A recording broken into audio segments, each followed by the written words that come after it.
လာဒီမှာတက်တော့ရိုက်ရှင်တာဟုတ်တယ်မမပြောတယ်မညီမလေးဘုံအရှင်ပညာသင်ဟာရပါပြီဗျာရပြီမလေးဒါတစ်ချက်တော့ရှင်းပြောချင်လို့တစ်ချက်တော့ပြောချင်သုံးဟိုကဒါရွှေတကုံဖះကြီးရဲ့အတွက်ကိုဒါလေးလာစာအထူးငွေပေါ့နော်လေးလာစာမီးလူလာပေါ့နော်အခုက30နဲ့မှ30 20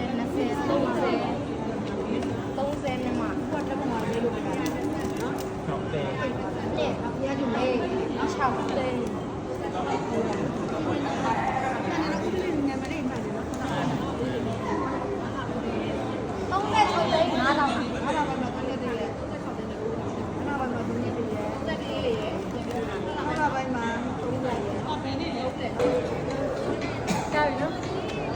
ခဏလောက်ယူပြီးပါလားအမ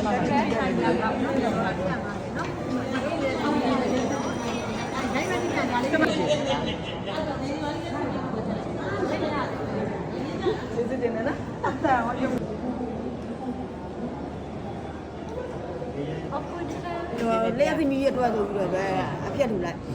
တရားငွေလည်းမရှိဘူးရှင်းပေါ်လိုက်သေးပေါ့နော်ဒေါ်လာဘယ်လောက်ဆိုပြီးအဲ့လောက်ပဲလုပ်နော်ဘုံရက်တဲ့တက်ပြီးလို့မရဘူးတရားဟုတ်တယ်တစ်ထောင်နဲ့မရအောင်ဒီကဘယ်လိုရေးပေါ်လဲရေးရတယ်ဘယ်လိုမတွက်ဘူးလေအဲ့ဒါဘုံဒေါ်လာမျိုးဒါကြောင့်ဟိုပါပဲရှိအောင်ပါတပြီးတော့၄သိန်းတရားဆိုရင်